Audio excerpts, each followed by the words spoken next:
আজিয়ে এল্লে এজিতিবেরে বাঁচাইবেল্লাই ইবের কিছু সাচ্চা বাচ্চা অবৈধ সন্তান বাংলার জমিনত কেউ শেখ আহমদুল্লাহ নাম দি কেউ বড় মুহাদ্দিস নাম দিয়ে নে মিডিয়াত বই বসে বসে ওই মিডিয়াতে বসে বসে এজিদের কোনো দোষ নাই, এজিদ বড় ভালো মানুষ বলছে।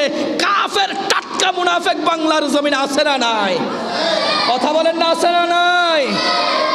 আমি বলছি ভাই, এজিদরে বাঁচানোর চেষ্টা যদি এত করেন, এজিদরে যদি এত বেশি মোহাব্বত করেন, তাহলে মোহাব্বত করলে ওয়াফাদারের সাথে মোহাব্বত করতে হবে।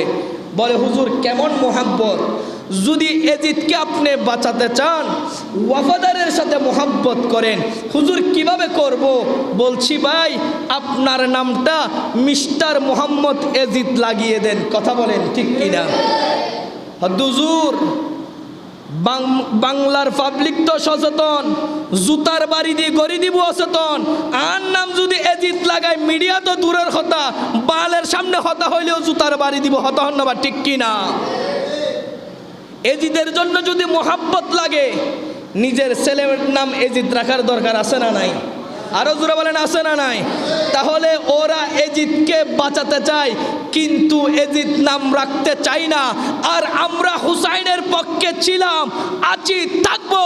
এই জন্য সুজানগরের জমিনে ঘরে ঘরে ইমামে হাসান আছে, ঘরে ঘরে হুসাইন নাম আছে। কথা বলেন ঠিক কিনা? ইমাম হুসাইনের জিন্দা কারামত। জোরে বলেন আল্লাহু আকবার।